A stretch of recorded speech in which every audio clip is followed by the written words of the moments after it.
Generalmente nos encontramos con ¿qué? Nos encontramos con que el carácter coactivo generalmente se reserva a los convenios bilaterales.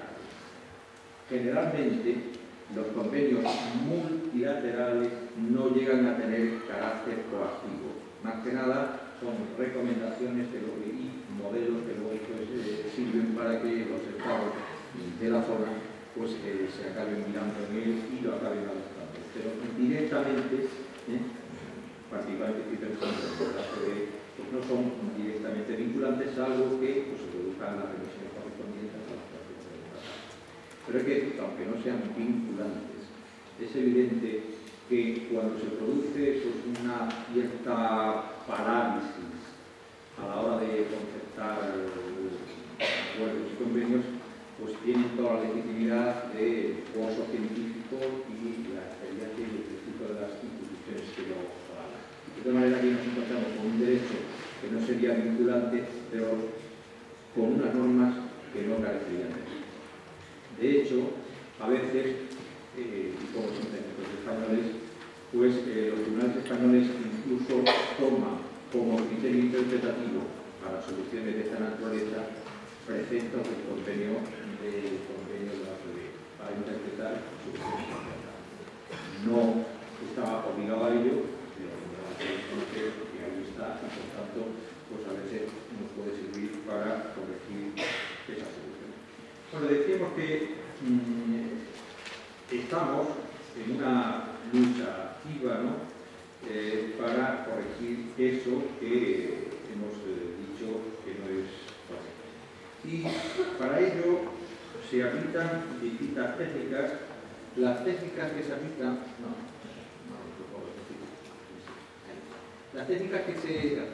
las técnicas que se aplican, pues bueno, las hemos clasificado en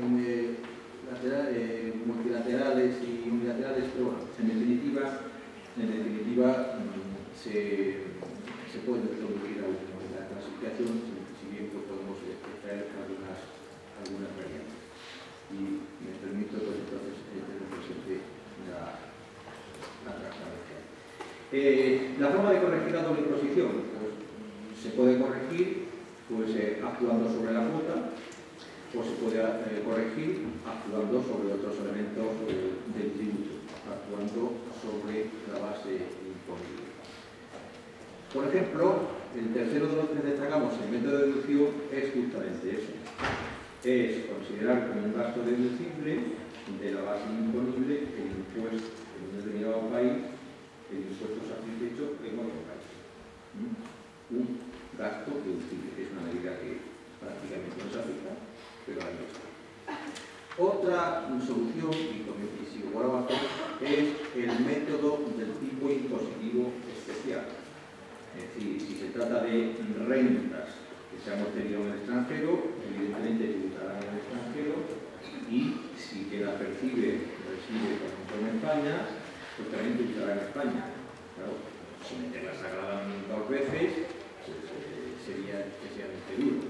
Pues se puede idear, como los españoles, se puede idear pues un sistema en virtud del cual se establezca un gravamen también en España de esa misma renta, pero un gravamen inferior a si la renta hubiera sido una forma de grabarlo dos veces para un tipo inferior. Bueno, esas son medidas que ahí están, ¿no?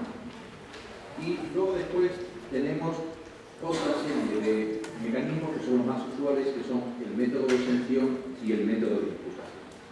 El método de exención actúa sobre la base imponible y el método de imputación actúa sobre la cuota.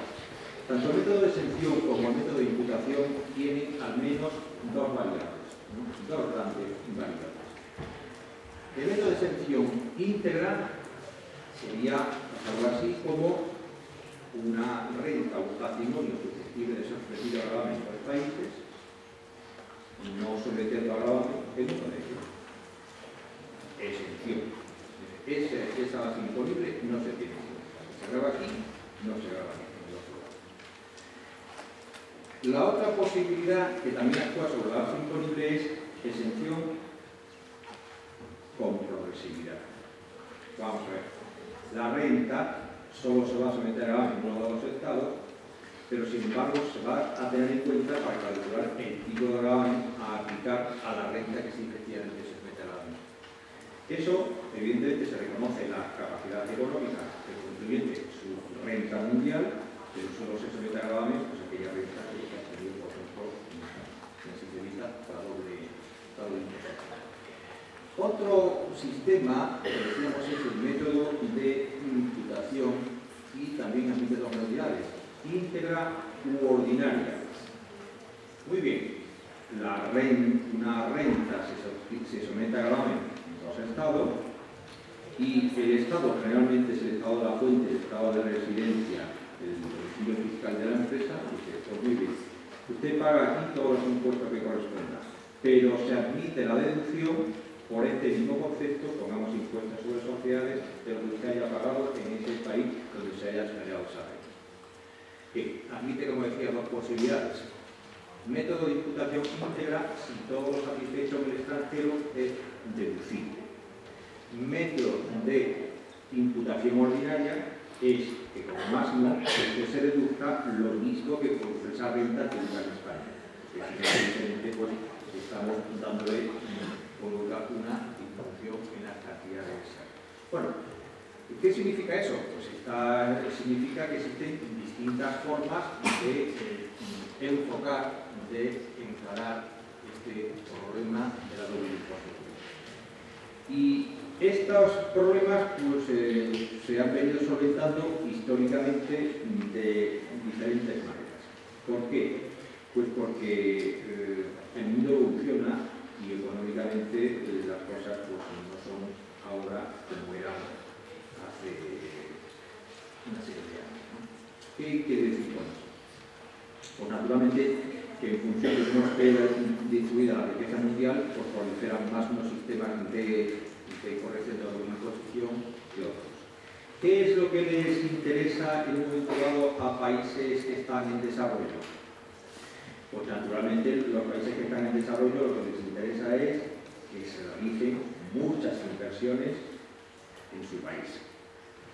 Para conseguir eso tienen que hacerse fiscalmente atractivos, además otro tipo de consideraciones, ¿no? Es decir, de carácter social, de calidad jurídica, social, lo que sea, ¿no? Relaciones laborales, lo dejamos, eso no lo consideramos. Pero a igualdad de variables, en última instancia, una inversión se lleva a un país o en otro, a igualdad de condiciones, repito, si fiscalmente tiene una serie de incentivos fiscales. Claro, esa serie de incentivos fiscales significa naturalmente que se opten por aquellos sistemas que no devalúen esa medida. Y por tanto, eso excluye el método de exención el método de imputación parcial, porque si esa empresa pretende deducirse en España determinadas cantidades, dice no, tanto como usted sabe deducir en Portugal no se puede deducir, lo mismo que se podría deducir como máximo en España. Y por tanto, pues ese mecanismo elimina esa circunstancia. Si nos proponemos en la otra perspectiva, ¿qué es lo que interesa a un país que quiere exportar? Pues justamente lo contrario, ¿no? Que sus empresas pues, tengan una serie de beneficios que aquí se les conceden y por tanto que no se tenga en cuenta la renta obtenida en el extranjero, que así invierten y luego después repartían los capitales de una forma distinta. Y por tanto quiere decir que es un juego que no se libra, es una batalla que no se libra día a día, sino que siempre hay que hacerlo con una cierta perspectiva histórica. No se trata de cuál es la balanza de pagos, cuáles son las relaciones comerciales en este año concreto con Estados Unidos, etc., sino cuál es la serie histórica, porque ya digo que los concretos de imposición tienen esa variable. A partir de ahí, hay que contextualizar las cosas, ¿no? Y en ese sentido, pues se pueden a lo mejor establecer líneas divisorias entre países emergentes o países en vías de desarrollo, países de una alta riqueza y países de una naturaleza distinta. Pero esa clasificación a mí no me convence del todo, porque una lectura más detenida de los distintos convenios de doble imposición, ¿a qué nos lleva? Nos lleva a que predominantemente se adopta un determinado sistema, pero la mayoría de ellos tienen variables en función del componente de renta que se somete a gravamen o de la parte del patrimonio que se... Si ustedes han tenido la oportunidad de examinar algún convenio de una imposición, yo te doy uno como ejemplo, pero no va el tiempo para tocarlo, que es el que tenemos aquí en España y en Portugal, pues vemos que ahí se contiene, pues digamos, este es el de Portugal, el impuesto sobre las personas físicas. ¿Qué sucede? Pues los distintos componentes de la renta, rentas de trabajo, rentas de capital, mobiliario, etcétera, etcétera. Pues estamos en un foro básicamente de estudiantes, pues todos los convenios de imposición pues contemplan cómo se gravará la renta obtenida por los estudiantes. Trabajando de profesores, pues también cómo se gravará la renta, pues se nos preocupa a nosotros mucho cuando nos dan una beca por parte del Ministerio y nos vamos a los años a Portugal y todo ocurre, ¿tributa o no tributa? Eso hay que solucionar. Si nos dan una ayuda y nos dan gastos de viaje, esos son nuestros pequeños costos, ¿no? Pues eso hay que elevarlo a inmuebles, a actividades económicas, a actividades artísticas, etcétera, etcétera. Todo esto relacionado. Y, por tanto, que ver la renta a quien se atribuye en función de lo que concretamente diga el convenio. Hay una serie de medidas, voy concluyendo, hay una serie de medidas que son muy interesantes, ¿no? Ya decimos que los convenios de imposición, en definitiva, pues son acuerdos entre los Estados, ¿no? Y voy a fijar simplemente en una determinada medida y en un determinado convenio. No es uno. Es el caso del convenio que España tiene firmado con Brasil. En el caso de Brasil, para fomentar las relaciones internacionales, las relaciones económicas entre Brasil y España, se permite deducir en cada uno de los dos países no los impuestos pagados en el otro, sino los que se debieran haber pagado. Me explico. Nosotros imaginamos que tenemos una empresa, pongamos constructora, que tiene su domicilio fiscal en España y que está realizando inversiones en Brasil. Y naturalmente va a pagar impuestos sobre sociedades en España e impuestos sobre sociedades en Brasil. Como hay una doble imposición y existe un convenio, habrá que atenerse al que representa el convenio en este sentido. Y nosotros hemos hablado de que, bueno, pues una posibilidad sería el método de exención, pues de la renta obtenida por sociedades en Brasil, que no tribute nada en España. Esa es una opción. O que sí se tenga en cuenta para el cálculo del tipo de gravamen, pero que luego después no se meta gravamen. Cosa que en el caso de las sociedades no tendría demasiado sentido porque es un impuesto proporcional. O, como decíamos, el método de imputación, que de lo pagado en Brasil se dedujera todo, si es menor que lo satisfecho por esa misma renta en España, o lo pagado en España, si es superior a lo pagado en España. Pues nada de eso se ha adoptado.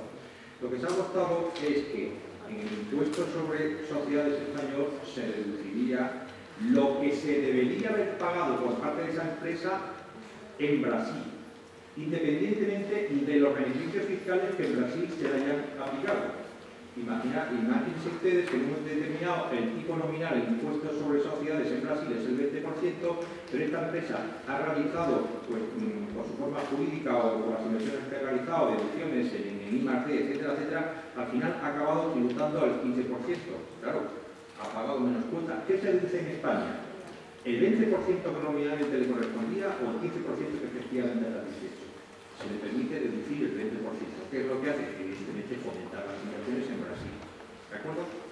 Claro, esto es lo que veíamos que operamos sobre realidades, no sobre ficciones, sobre cosas que entonces, en cada momento hay que ver lo que interesa. En este caso concreto que he puesto como ejemplo de Brasil, a ambas partes les interesa el sistema, porque existe una cláusula de reciprocidad. Yo le voy a dar este trato a las empresas brasileñas y a la inversa. A veces, sin embargo, no se contempla esa reciprocidad. Yo sí te voy a dar ese trato, pero sin embargo tú no me vas a considerar. A cambio, sin embargo, pues podemos incluir otra serie de cláusulas, pensando en otra serie de beneficios, ¿no? Hay que ver pensar, pues en un momento determinado, qué es lo que puede ocurrir con países que necesitan o quieren facilitar pues, el desplazamiento al extranjero de sus nacionales por cuestiones laborales. Si eso es prioritario, evidentemente habrá que incluir alguna cláusula en virtud de la cual pues, las rentas obtenidas en el extranjero pues, tengan un tratamiento más favorable que para fomentar el tema relativo al empleo. Si nosotros queremos en un momento determinado pues, fomentar hipotéticamente, ¿no? Los movimientos paneuropeos de estudiantes, pues tendríamos que establecer algún régimen, como tenemos ahí en el caso de Portugal, que es si nosotros las becas que el Ministerio de Hacienda no están exentas en España, vamos a Portugal y nos da la beca, tampoco tributamos en Portugal. ¿Por qué? Porque se anularía el efecto. Si algún estudiante español le concede una beca al Ministerio y sin embargo se la concede para ir al extranjero y hay institutos, pues el no se va. Pues entonces lo que hay que empezar. Vamos a fomentar esos intercambios y poder generar multitud de estudiantes. Con eso, pues diríamos que habría que analizar por cada caso qué es lo que se pretende en su caso potencial, cuál es el momento histórico que está viviendo cada país, en el sentido de que en un momento determinado pues, podemos ser países punteros y en otro momento determinado pues, no lo seamos, cómo ha ido evolucionando la economía, desde una economía pues, de carácter rentista a una economía pues, como es la que ahora tenemos, ¿no? Y para concluir, pues señalar que a nivel de organismos internacionales existe bastante sensibilización acerca de este problema y cada vez son más los foros que someten a estudio esta cuestión. Esta cuestión podríamos fácilmente conectarla con determinadas situaciones que ahora están ocurriendo a nivel mundial, como son la denuncia de los paraísos fiscales, ¿no? La abundancia de paraísos fiscales. Y justamente pues, se pretende que esos paraísos fiscales pues, se desmantelen de alguna forma. ¿Y cómo se desmantelan? Pues de una forma muy sencilla. Con voluntad política, evidentemente que es la sal, el guiso que se necesita, pero muy sencilla, facilitando información. Cuando facilitas información, pues entonces ya naturalmente ya no hay paraíso. Bueno, pues sepamos que en los convenios de imposición de carácter bilateral, firmados entre todos los estados, pues existe una cláusula de suministro de información, obviamente en relación con los impuestos que se conciertan, pero también con aquellos que estén vinculados. Y desde la perspectiva, y trayendo la relación, la creación interna, sepan ustedes que en España, a fecha 30 de abril pasado, pues ha concluido el plazo para declarar bienes situados en el extranjero. La obligación de siempre ha sido, pero ahora, si no se declara, la sanción puede ser bastante importante. ¿Qué es lo que sucede?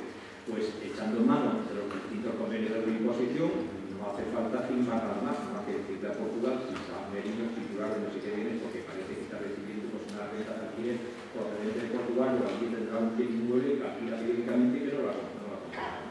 Por tanto, es un instrumento, una revitalización importante de estas cuestiones. Pese a todo, y aunque nos parezca elevada esa cifra de en torno a 80-90 los convenios, parece que no es poco, ¿no? En la ONU debe haber 200 países miembros, ¿no? Por tanto, fíjense si nos queda hecho. Y pese a que eso es así, ¿dónde concluyen los convenios de imposición? Pues básicamente en dos manifestaciones de riqueza. En la renta, tanto la vertiente de renta de personas físicas como en la óptica del ámbito del impuesto sobre sociedades, y algunos de ellos también aprovechan para renta y patrimonio, en tanto los bancos han bien vinculados. Como bien saben ustedes, el impuesto sobre el patrimonio a nivel mundial no está tan generalizado como están los impuestos sobre la renta y quizás por ahí es por lo que no se regula. Pero este mismo problema, y concluye ahora sí, de la doble imposición, se pone de manifiesto en otros ámbitos, en el impuesto sobre sucesiones y donaciones. Y existe también los proyectos de convenio de la OCDE de fecha más reciente. Pero para que vean la importancia de las cosas, en el caso de España solo tenemos 3 convenios. Realmente los acuerdos, 2 convenios y un acuerdo cultural. Pero bueno, a efectos prácticos, 3 convenios. frente a 80 y tantos, 90 en impuestos sobre la renta de la persona física, impuestos sobre la renta, impuestos del patrimonio, solo 3 años, ¿no? Yo creo que es una cuestión que cuando uno se enfrenta a ese problema, pues conviene solventarlo. Y desde esa perspectiva, pues hay que decir que existe por ahí un convenio también tratando de dinamizar ese campo de sucesiones y donaciones, ¿no?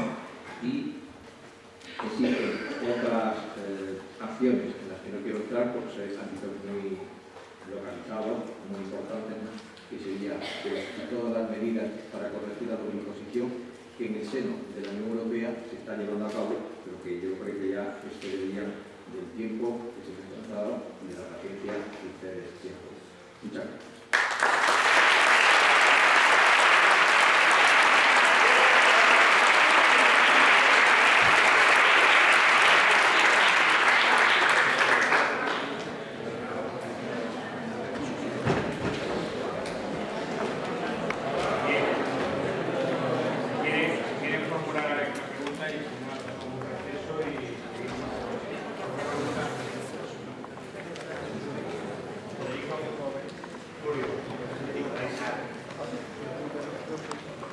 Vamos a hablar de persona jurídica, vamos a hablar de una persona física, concretamente que va a identificar que un contrato de vida en la isla nacional, que vive en Baleares, que paga tributo, el mínimo que te da al año, que luego gana diferentes torneos, constitutivos a lo largo de todo el mundo. No estamos hablando de otra imposición, sino de una imposición a lo largo de toda la trayectoria anual de mucho y diferente. ¿Cómo debe limitar? Porque realmente la residencia, aunque su residencia, Australia, Estados Unidos, Argentina, los países de la comunidad, es difícil. Sí, pues,